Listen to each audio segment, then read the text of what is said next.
Sejam todos bem-vindos. Fala galerinha, bom dia!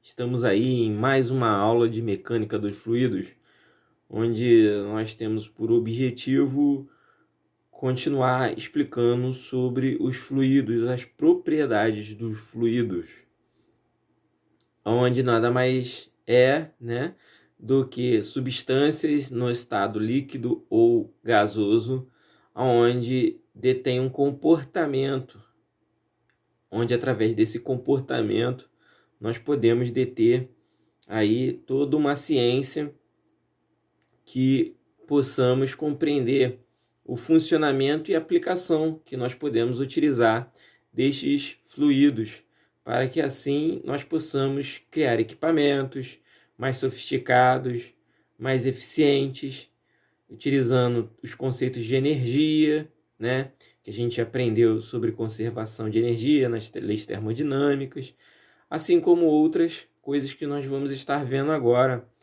também como hidráulica, e hidrostática, hidrodinâmica, Então, tudo isso são partes que vão nos ajudar dentro da nossa compreensão geral sobre mecânica dos fluidos, ok, gente? Então, se liga aí que a aula vai começar.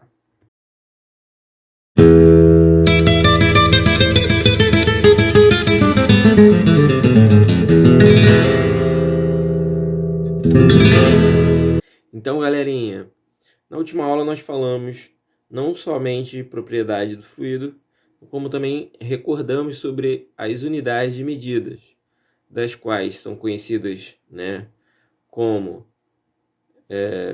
volume, área, A gente estudou um pouco sobre as unidades sobre o comprimento, entendemos sobre o sistema internacional, sistema inglês, e colocamos algumas outras coisinhas lá para que vocês pudessem se familiarizando, ok? E hoje, além de massa específica, recordando aí que massa específica é densidade, massa sobre volume, nós também iremos falar sobre volume específico, peso específico, densidade relativa, pressão, tá? Vamos falar sobre algumas outras propriedades. Se der tempo, nós também vamos falar sobre compressibilidade e viscosidade. Então, esteja atento aí em nossa explicação. Então, pessoal, olhando aí a nossa apostila e temos também esse material de apoio, nós temos aí, temas de estudo com relação ao fluido, tá? Então, a gente na aula passada falamos sobre a introdução, falamos sobre o fluido, ele é substância, líquido, gás, falamos as diferenças com relação ao fluido, certo? Falamos sobre as propriedades totais, como massa específica, volume específico, E continuando, falando sobre massa específica, que é a densidade do material, tá? O que temos a dizer com isso? Temos a dizer que na massa específica, os corpos não homogêneos, a densidade vai variar de um ponto a outro. Por exemplo, no corpo humano a gente vai ter a gordura, que ela é de baixa densidade, e grande volume. Os ossos são de baixo volume, e maior massa, Então ele ocupa uma massa em um volume menor, Por isso que ele é mais denso, de 1.700 a 2.500 quilos por metro cúbico. 2, que é a atmosfera terrestre, ela é menos densa em altitudes elevadas, ou seja, quanto mais alto nós alcançamos, podemos subir uma montanha, ela vai ter menos densidade. A gente teve isso em termodinâmica, A gente deu um exemplo na cidade de Santos, na cidade de São Paulo, A coluna de ar lá era menor na cidade de São Paulo do que na cidade de Santos. Então, quanto mais elevado a gente vai subindo numa região, o ar vai estar mais espalhado no ambiente, vai ter um volume maior. nos oceanos, né, mais denso, né, em maiores profundidades, né? Quanto mais a gente se aprofunda, mais a gente vai sentir, vai perceber o quanto o volume de água, o quanto a massa ocupa menos espaço, entendeu? Entenderam? A massa ela vai ocupar menos espaço, então ela vai estar mais densa, ela vai estar mais aglomerada, as moléculas vão estar mais agrupadas, formando assim uma maior densidade, tá? Então a densidade depende de fatores ambientais, temperatura e pressão. Nos líquidos, né, varia pouco em função da temperatura, e nos gases varia muito em função da temperatura, tá bom, gente? Então, aqui falamos exemplos de massa específica, né? No fluido, na água destilada a 4 graus Celsius, a nossa densidade, massa específica, vai ser 1000 kg por metro cúbico. A água do mar a 15 graus Celsius já vai variar de 1022 a 1030 kg por metro cúbico. Tá? O ar atmosférico, tá? A pressão atmosférica de 0 graus Celsius vai estar 1,29. O ar atmosférico, a pressão atmosférica a 15,6 graus Celsius vai estar 1,22 kg por metro cúbico. O mercúrio, né, vai estar em 13.590 a 13.650 kg por metro cúbico. E o petróleo a 880. Então, gente, aqui a gente viu, né, um pouco de exemplos, né, com relação à densidade que a gente pode estar analisando, né? Vocês podem estar se perguntando aqui com relação ao ar atmosférico, que teve pouca variação. Bem, o atmosférico é um material realmente pouco denso, tá? Ele vai ser bem leve. Então, quando a gente observa o ar atmosférico, a gente vai ter pouca percepção da variação da densidade em função da temperatura, né? Vamos observar aqui, né, de 1,29 para 1,22. A gente observou lá os fluidos, a gente vai ter fluido refrigerante, a gente vai ter, né, pesos distintos, diferentes, tá? E aí a gente vai ter uma densidade diferente, tá bom, gente? Então, prosseguindo aqui, a nossa massa específica, né, ela da água, H2O, né, aqui ela está variando em função, aqui ó, massa específica, variando em função da temperatura, tá?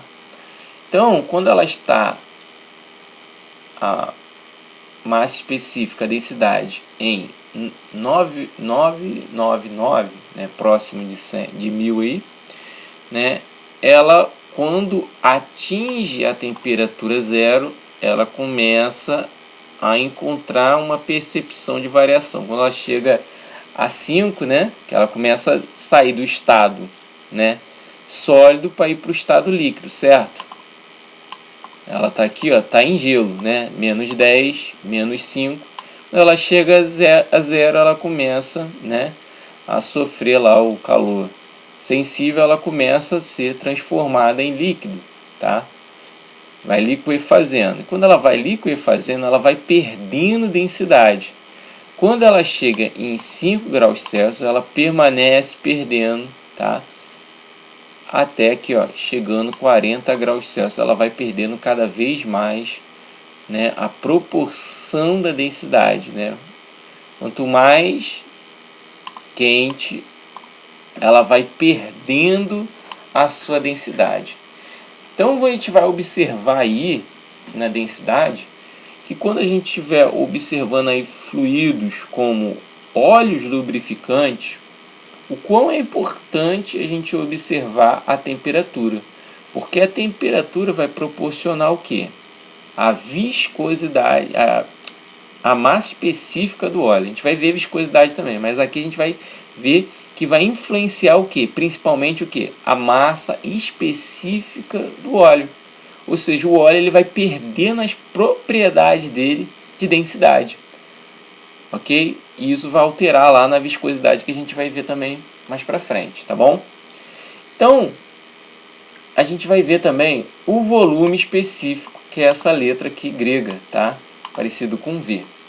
Então, o que é o volume específico? É um volume ocupado por uma unidade de massa, certo? O volume é o inverso da massa específica. Lá a gente viu massa por volume, aqui a gente vai ver volume por massa, o quanto o volume ocupa em uma massa, beleza? Então aqui, ó, aqui ele faz a proporção matemática, né? Aqui está a fórmula da densidade, massa por volume, vira ρ, né? 1 sobre ρ, que é o inverso, né, da massa específica, isso que ele está explicando aqui, tá? Mas a fórmula é, né, volume específico ao volume dividido por massa. Nós vamos ver também o peso dividido por volume, né, designado por essa letra aqui, tá? Uma outra letra grega, tá? Então, o peso específico ele pode ser obtido pelo produto da massa específica dividido pela aceleração de gravidade, ou seja, olha lá, ó, como peso é massa vezes gravidade, tá? Então, peso dividido por volume, né? Aí ele faz uma correlação entre massa e aqui volume específico, tá? Que no final vira, tá, densidade vezes gravidade. Ou seja, tanto peso específico é peso dividido pelo volume, quanto densidade vezes gravidade. Tá bom, gente?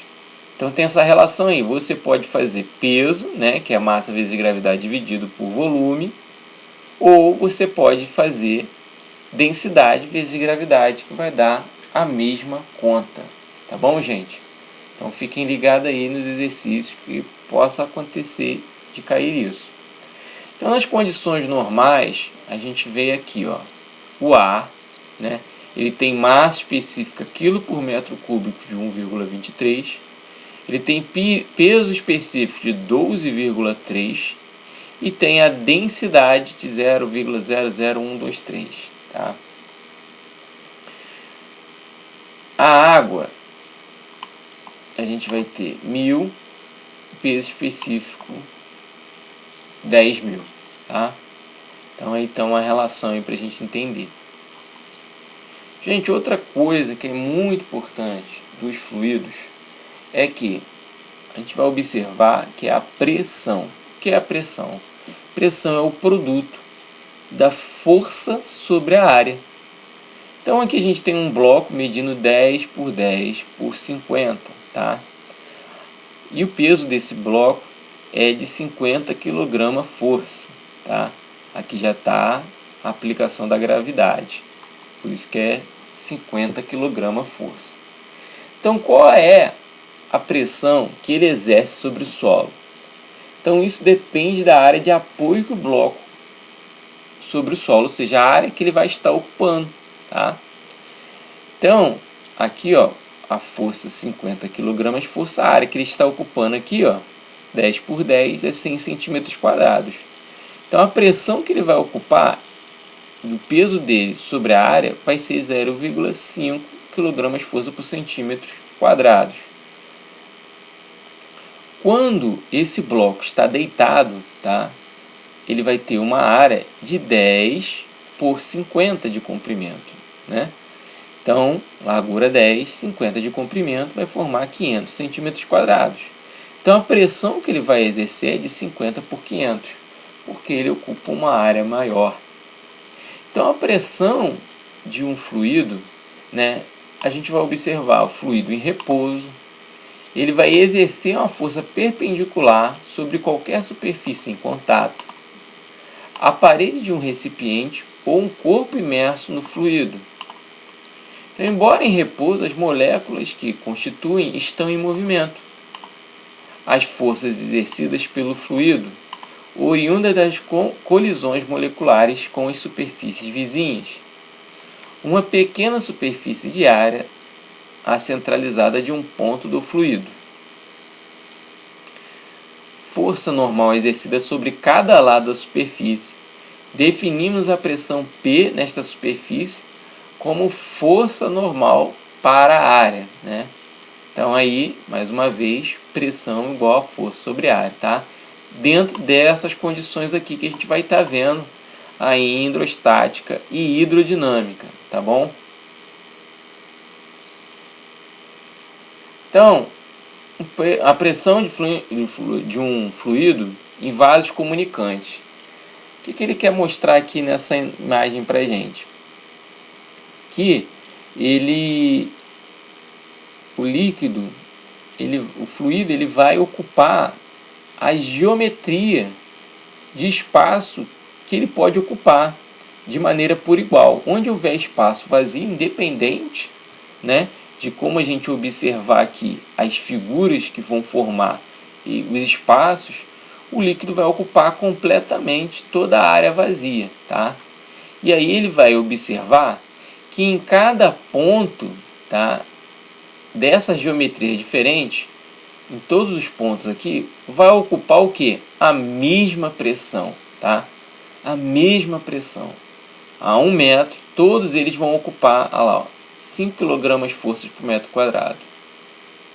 Embora que aqui nesse V você vai observar uma diferença aqui, ó, devido ser a mesma substância, o mesmo fluido, mesmo ele ocupando aqui uma figura geométrica diferente, eles vão ter a mesma pressão naquele mesmo ponto de altura, tá bom?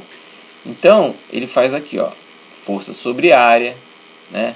Peso dividido pela área, tá? Pressão.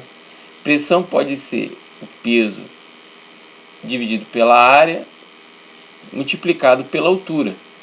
Então, a pressão é igual a peso sobre volume vezes a altura. Pressão pode ser o que também, gente? Olha lá, ó. Peso específico vezes a altura, né?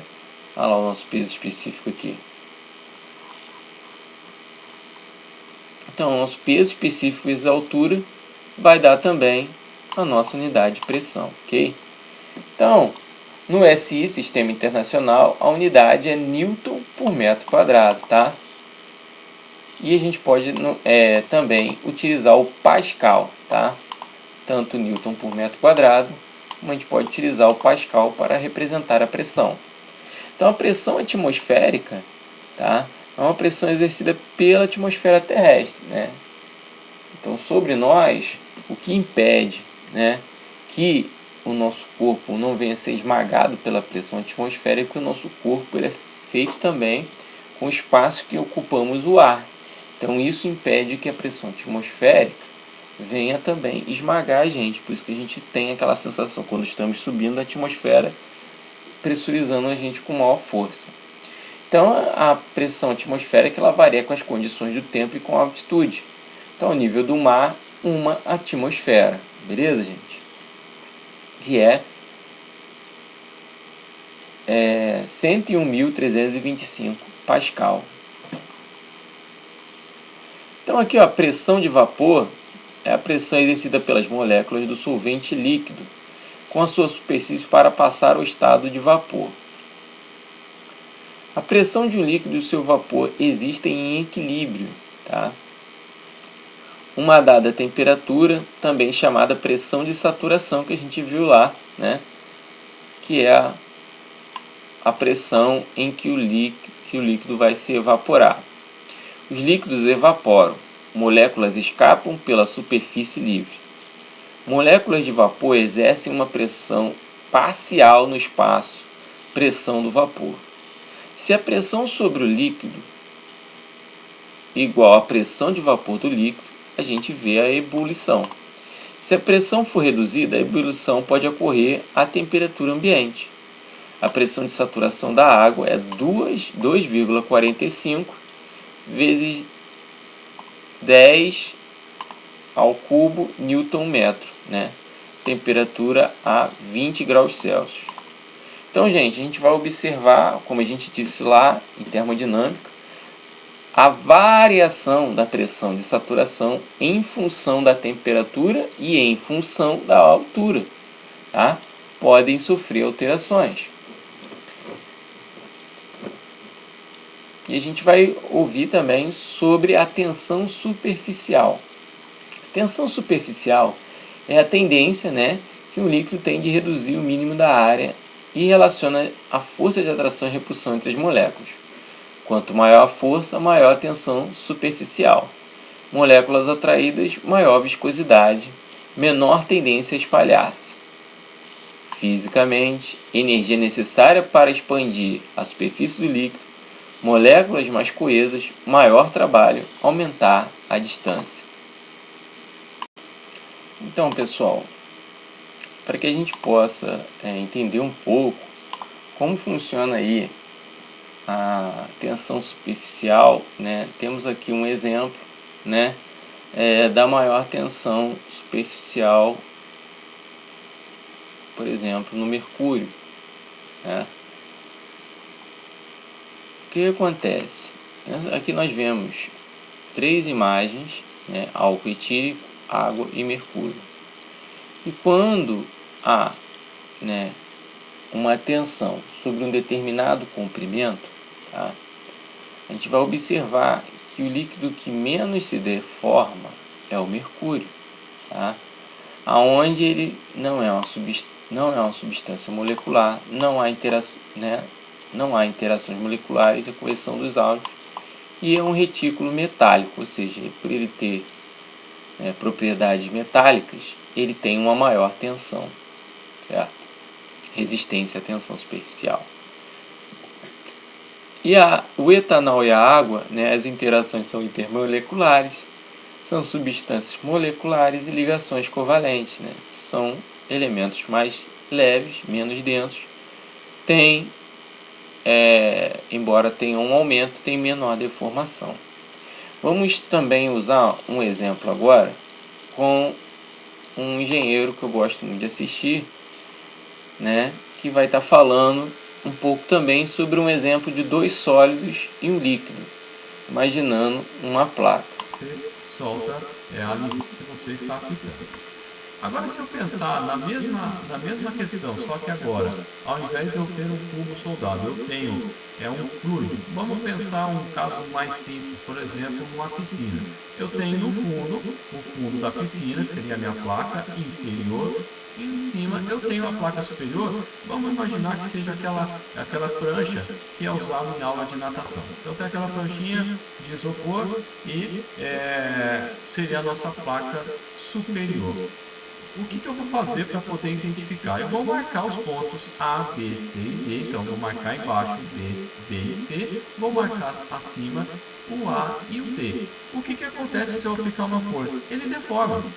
Então, essa prancha, uma vez que eu apliquei uma determinada força, os pontos que estavam alinhados, eles passam a se desalinhar. Então, seria como se fosse uma deformação semelhante ao que a gente falou no cubo. Mas se você parar de aplicar essa força, a prancha não volta mais para a posição original. E se você continuar aplicando a força, o que vai acontecer? Ele vai deformar ainda mais. Então, a diferença principal entre um sólido e um fluido é que o fluido ele vai se deformar continuamente, por menor que seja a força. Se você pegar essa mesma prancha, essa mesma pranchinha da natação, e der um pequeno toque nela, uma força bem pequenininha, ele vai deformar o líquido que está embaixo. Então, ao que a gente colocou aí chamado princípio da aderência. O que é o princípio da aderência? Ele diz que o fluido vai se aderir à superfície ao qual ele está em contato. É claro que é só aquelas partículas, né, vamos dizer assim, do ponto de vista microscópico, que está em contato com aquela superfície.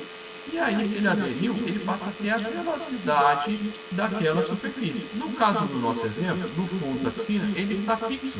Se ele está fixo, então a velocidade embaixo, 0. E a velocidade da minha prancha acima vai ser justamente a velocidade da água, nesse exemplo da piscina, que está logo abaixo, que está em contato com a minha superfície. E o que vai acontecer? Eu estou dizendo que a força é constante. Então, pelas forças, pelas leis de Newton, o que diz uma delas? Que força é igual a massa vezes aceleração. A partir do momento que eu tenho uma força aplicada numa determinada massa, eu tenho uma aceleração que surge aí. Mas o que é aceleração? É ela que muda a velocidade. Então, se você aplica uma força, automaticamente você tem uma aceleração e você vai mudar a velocidade do seu sistema. Só que você pode pensar assim, mas não existe casos que a velocidade é... Então, gente, aqui ele vai mostrar, né, aqui uma figura, o exemplo B e C aqui, onde nós vamos ter, aqui no caso é um sólido e aqui são líquidos, tá? Entre duas placas, né? Ele imagina aqui um fundo de uma piscina e uma prancha. No momento em que eu tenho uma força aplicada aqui na superfície desse líquido, que é a água da piscina, a gente vai ter uma deformação, né, dessa água, embora que possa ser pouco perceptível. Então, quanto mais a gente vai deslocando, mais esse líquido está sendo empurrado, né? Então, a gente vai ter essa propriedade, tá? Dessa força aqui, ó, deslocando aqui em cima na prancha aqui, ó, e abaixo o líquido, vamos chamar de tensão superficial, tá bom, gente? Então, gente, continuando aqui, a gente vai ter outros exemplos além da prancha, né? Temos uma gotícula de água, da qual ela está sobre uma folha, né? Vocês vão observar que as moléculas interagem entre si, se prendendo umas às outras, e ela permanece em forma de uma bolinha. Por quê? Porque as suas ligações covalentes fazem com que ela não se separe. Juntamente com a pressão atmosférica, ela permanece unidas nesse formato geométrico. Aqui ao lado também, nós podemos observar um pequeno mosquito pousado sobre a água. As patas desse mosquito vão produzir o quê? Uma tensão sobre a água, tá? E devido ao peso do mosquito, tá, ser leve, ele vai ser impedido de ser afogado na água. Aqui nós podemos ver, né, uma superfície, né, onde aqui está a ligação da água, formando aqui essa bolinha aqui de água, tá, gente? Então, conforme a gente falou, a tensão superficial, tá, em líquidos, a gente vai observar que é força sobre um comprimento, onde força vai ser representada por Newton, tá, e comprimento por metro, tá? Então, observando essa resistência aí da tensão superficial que um líquido possa ter, a gente vai observar aí, ó, o líquido benzeno, ele tem uma tensão superficial de 0,029 Newton por metro. O sangue 0,058, a glicerina 0,063, o mercúrio 0,47, a água de 0,073, a água a 100 graus 0,059, tá, gente? Então a gente vai observar a resistência, a tensão superficial como uma resistência a essa deformação, tá, gente? A compressibilidade também é um dado muito importante para a gente entender como funciona um líquido ou um gás, tá? Então,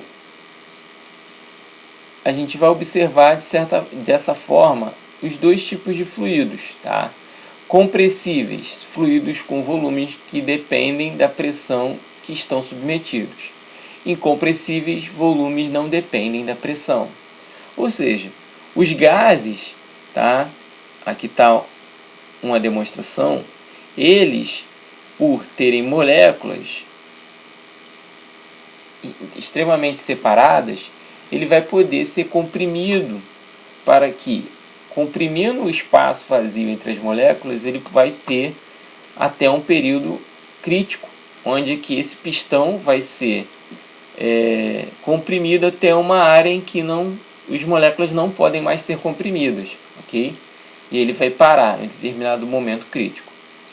Já o líquido, ele está em um estado já de grande compressão, aonde não existe espaço entre as moléculas que ele possa ser mais comprimido. Então, o líquido ele vai ser incompressível por conta disso, por não haver mais espaços entre suas moléculas, né? Diferente aqui como a gente pode observar do gás, tá? Então, por isso que ele fala que há dois tipos, tá?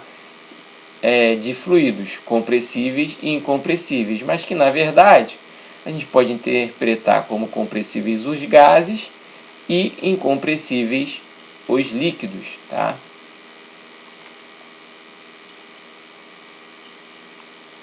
Então a compressibilidade nos sólidos a gente vai enxergar de forma rígida, quebra ou sofre deformação, não escoa e é incompressível também, tá? O sólido é a mesma coisa, tá, gente? Líquidos, ele tem certa liberdade de movimento, o volume é fixo, deformação e escoamento continuamente e compressibilidade muito pequena, né? A gente pode considerar praticamente nulo.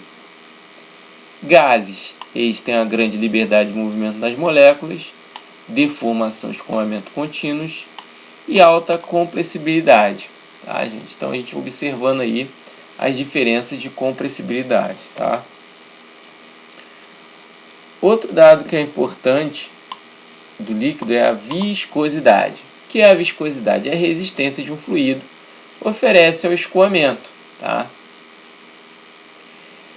A gente observou que a tensão superficial é quando um elemento sólido ou uma outra substância está em contato com aquele líquido, fazendo, né, uma diferença que impeça a mistura desses fluidos ou do sólido líquido, tá? Então, quando a gente vai observar a viscosidade, aqui por exemplo dentro de um tubo, tá? A gente vai observar que ele tem uma capacidade dele fluir em um determinado local. Então, essa velocidade de escoamento, essa capacidade de escoamento em que um fluido ele possa oferecer, ele tem uma resistência interna também, além da resistência que ele vai sofrer em contato com superfícies sólidas, tá? Então, a gente poderia dizer que aqui, ó, ele vai ter aquela resistência de uma tensão superficial e dentro do próprio fluido, entre as moléculas, ele vai ter também uma resistência de escoamento, ok? Então, devido ao movimento relativo entre as partes, um atrito interno do fluido. Então, para fluidos, é um análogo de fricção. Então, a viscosidade é a medida do atrito do fluido. Quanto maior a viscosidade, menor a velocidade que o fluido se movimenta, né? Ou seja, é uma resistência interna entre as moléculas e a capacidade delas se deslocarem uma das outras, tá? E a gente pode observar o que? Uma capacidade de adesão, onde aqui, ó, nós temos, né, um líquido como um vinho, né, sendo derramado aqui, e aqui nós temos, né, um ketchup, da qual tem uma maior viscosidade, ou seja, tem uma maior resistência, tá bom? Então a viscosidade vai ser representada por essa letrinha aqui, ó. Tá? Então, Newton vai dizer o seguinte sobre a viscosidade: alguns fluidos não há proporcionalidade constante entre gradientes de velocidade e tensão de cisalhamento, fluidos proporcionais constantes newtoniano e demais fluidos de diferentes nomes, dependendo do comportamento, e um diagrama reológico, tá? Então aqui está a tensão de cisalhamento e a taxa de deformação, tá? Onde a gente vai ver aqui, ó, vários tipos, ó. Esse aqui é o gráfico newtoniano. Por quê? Porque Newton que falou sobre ele, o tipo de deformação de Newton. Aqui, ó, o tipo de deformação dilatante, como aquele líquido, né, vai se dilatar. Pseudoplástico, tá? Ele tem esse tipo de resistência, onde teria uma ruptura, né, plástica, e o plástico de Brigham. Então a gente vai ter esses tipos aqui, ó, tá? De líquidos em sua deformação da sua viscosidade, tá? Forma como ele tem essa resistência e como ele vai se escoar o fluido, tá? Dentro dessas classificações aqui, tá? E aqui, ó, viscosidade aparente com a taxa de deformação. Vai estar aqui, ó, pseudoplástico e dilatante, ele fazendo uma comparação, e o newtoniano ele respeitando, tá, uma direção. Então temos também, tá, olha lá, viscosidade, tá? Viscosidade absoluta de unidade. Ele pode ser medido em Newton por segundo por metro quadrado no sistema SI, tá? Ou Pascal por segundo, tá? Então temos também os fluidos não newtonianos, tá? Que eles não seguem a lei de Newton. Que é o dilatante, que a gente falou aqui. Ele aumenta a resistência ao escoamento com o aumento da tensão aplicada. Pseudoplástico, ele diminui a resistência ao escoamento com o aumento da tensão. E o plástico de Brigham, que requer um valor de tensão antes de recomeçar a escoar. Exemplo, a pasta de dente, tá? Então, exemplos de fluidos não newtonianos é géis, sangue, ketchup, suspensão do amido, tintas e petróleo, tá? Temos também a viscosidade cinemática, tá? Aonde vai ter a relação absoluta do fluido e a sua massa específica, né? Aqui a densidade e aqui a viscosidade absoluta. E a gente vai ter essa relação aqui, né? Onde o líquido, a variação com a temperatura é menor nos gases, tá? E a massa específica dos líquidos pouco varia com a temperatura. E mais uma vez, a gente vai observar um exemplo para explicar melhor isso, tá legal? Então, pessoal, vamos ver aqui o exemplo, tá, da tensão de cisalhamento e a lei de Newton na viscosidade, tá bom? O vermelho seria a placa fixa. Eu tenho a placa superior, que eu tenho a velocidade, que é onde está a velocidade, a placa em azul, V0. E aí eu tenho uma variação, que seria esse chamado diagrama de velocidades ou perfil de velocidades. É a mesma coisa. O perfil de velocidades do escoamento é a mesma coisa que a diagrama de velocidade. Então eu saio de uma velocidade 0 na placa superior até a velocidade V0, de 0 até a velocidade V0 na placa superior. E essa velocidade ela vai se alterando. Mas o que acontece então? Eu tenho o chamado deslizamento de uma placa, então seria esses quadradinhos que a gente está mostrando. Aqui no caso desse meu exemplo, eu tenho aqui, em função dessa velocidade, a plaquinha de cima está numa velocidade maior do que a de baixo, eu tenho o chamado deslizamento entre camadas, que gera então essa chamada tensão de cisalhamento. Né? No caso aqui, no caso da espuma, eu tenho até um atrito da própria espuma uma com a outra. Então o que eu tenho? A tensão de cisalhamento vezes a área, seria essa área aqui no caso do exemplo dessa espuma, igual a força tangencial interna. Por que interna? Porque isso aqui é um fluido, né? Eu estou usando o exemplo de uma espuma, mas é claro que aqui eu estou falando de fluido, vamos imaginar no caso da água da piscina, que para ficar mais simples. Então, esse descolamento, vamos dizer, como se estivesse cortando de fato essas camadas de fluido, é o que gera as tensões de cisalhamento. São várias tensões pequenininhas que a gente vai ter, a gente até mostra isso no exercício que a gente resolve. E aí é essa força que também tem sentido oposto ao meu escoamento, é que vai equilibrar, digamos assim, vai anular a força que eu estou aplicando. Tanto que se você pegar num barco, ele quebra o motor, ele está vindo a uma determinada velocidade, chega um determinado momento que o barco vai andando pela inércia, só que a água faz com que ele freie e ele vai parar e vai ficar à deriva. O barco à deriva é que é o barco que está largado, sem motor, sem nada, fazendo a propulsão da embarcação.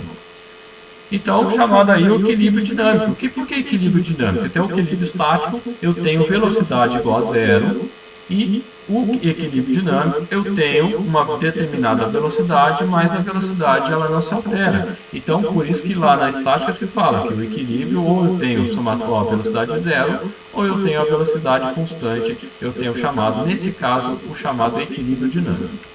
Continuando então, o que Newton verificou? Ele verificou que muitos fluidos, a tensão de cisalhamento, ela é proporcional ao chamado gradiente de velocidade.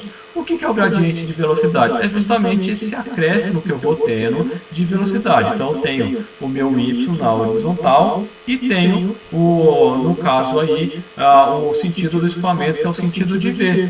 Então o que acontece? A partir do momento que eu faço um incremento em y, então está na posição y mais dy, que é por isso que a gente fez a parte de revisão de matemática, porque eu tenho um incremento infinitesimal dy, eu tenho um incremento também de dv. Então o v vai de 0 até a minha velocidade constante v0. Então eu vou ter um incremento a cada dy que eu tenho um dv de incremento na minha velocidade. Então, a lei de Newton da viscosidade nada mais é do que o quê? A tensão de cisalhamento ela é proporcional ao dv dy. Então, o que quer dizer isso, dv dy? Quer dizer que a minha tensão de cisalhamento é proporcional à minha variação infinitesimal de velocidade na direção y. Então, a partir do momento que eu aumento meu y, a minha velocidade se altera. Quanto mais longe eu estou da minha placa inferior, maior é a minha velocidade até a velocidade máxima. Ou, eu posso escrever de uma outra forma, tal da tensão de cisalhamento dividido por dv dy é igual a uma constante. Então, daqui vem a definição do que é fluido newtoniano e do que é fluido não newtoniano. O fluido newtoniano, então, ele é aquele fluido que obedece à lei acima. Como a gente comentou, nem todos os fluidos seguem essa mesma lei dessa proporcionalidade, mas uma grande maioria, pelo menos as mais frequentes, elas obedecem a essa lei. Então, os fluidos newtonianos são aqueles fluidos que obedecem à lei, então a variação de velocidade na direção considerada é proporcional à tensão, e os fluidos não newtonianos se comportam de uma outra maneira. De que maneira? Cada fluido não newtoniano se comporta de uma maneira diferente, não é padrão. Padrão é os fluidos newtonianos que seguem essa relação. Bom, então aqui eu coloquei uma ilustração. Então aqui um amido, um composto de amido e água. Veja que ele soltou, ele estava uma espécie de uma bolinha, soltei, ele começa a esparramar e vai esparramando. Dependendo da força que ele aplica ali com a colher, ele passa a ter um comportamento de sólido. Então, nesse caso, eu passo a ter um fluido não newtoniano, porque ele não obedece àquela lei de proporcionalidade que foi falada na tela anterior. Um outro exemplo de fluido não newtoniano é o asfalto. Não sei se você já reparou, quando ele não é bem feito, ele começa a formar umas espécies de uma borda na avenida ou na rua quando ele é feito. Principalmente é muito comum isso no interior, que fazem de qualquer jeito, ou nas periferias. Ele faz e fica aquela bolota do lado. O que está acontecendo com o asfalto? Ele, na verdade, está esfurando. Então, ele tem uma aparência de sólido. Você pisa, parece sólido, mas em função da pressão exercida pelos veículos, quando passam, principalmente caminhões e ônibus, ele vai afundando esse asfalto e vai escoando para a lateral. Daqui a pouco eu vou mostrar também o que é o fluido comum. Aí daqui vem então a chamada viscosidade absoluta ou dinâmica. O que é? É justamente essa constante que está relacionada com o tipo de substância que eu estou analisando. Então, essa constante de proporcionalidade da lei de Newton é chamada viscosidade dinâmica ou viscosidade absoluta. Nesse caso, simbolizado pela letra Mi, da letra grega. Então, tal, aí sim passa a não ser uma proporcionalidade, passa a ser uma igualdade. Tal é igual a μ, que é uma propriedade da substância, vezes o dV dy, que é a variação de V na direção, à medida que eu vario y, o que acontece com o meu dV. Então, é a variação de V em relação à variação de y. A unidade no sistema internacional é Newton vezes segundo metro quadrado. Você também pode, o Newton, ele é força vezes massa vezes aceleração, então eu poderia transformar ali Newton por quilômetro por segundo ao quadrado, ia isolar e ia ficar uma unidade equivalente com relação às unidades básicas. Então ele pode aparecer de uma outra forma. Bom, a viscosidade é uma propriedade que indica a maior ou a menor dificuldade de um fluido escoar. Então, quanto maior a viscosidade, mais difícil é o escoamento. Então, aqui a gente mostra, né? Veja que são 5 óleos diferentes. Isso aqui eu peguei no Facebook no dia que eu vi. Veja que o primeiro fluido ele é o que escoa mais, então ele é o fluido menos viscoso, normalmente é usado em motor novo. E aí eu vou aumentando a viscosidade no meu óleo à medida que o meu motor vai ficando desgastado. Então, quanto mais gasto vai ficando o motor, quanto mais quilometragem ele tem, eu vou desgastando os anéis do pistão, que fazem a vedação do pistão, e para compensar isso, ficar mais difícil de passar óleo para baixo, né, e para a câmera, né, de baixo para cima, eu uso um óleo mais grosso.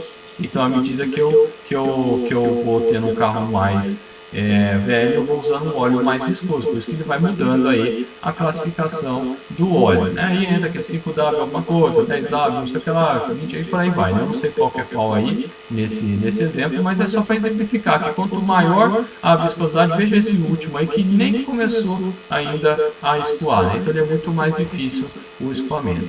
A viscosidade, ela tem diferença, comportamento diferente se é um líquido ou se é um gás. Ela varia com a temperatura. Então, pessoal, esse que foi aí o nosso exemplo que a gente pôde observar com relação à viscosidade, tá, gente? Então, analisando mais um pouquinho aqui, a determinação da viscosidade eles são feitas através dos viscosímetros, tá? Utilizado para medir a viscosidade de líquidos, mais como medida direta de tensão, taxa de deformação, diversos arranjos, disco, cone disco e cilindro rotativo, tá? Então, temos a rotação aplicada e o torque medido, tá, gente? Então, essa que foi a aula, o material vai estar disponível, faça lá depois as suas perguntas e estamos aqui para tirar as dúvidas. Fiquem com Deus, bons estudos.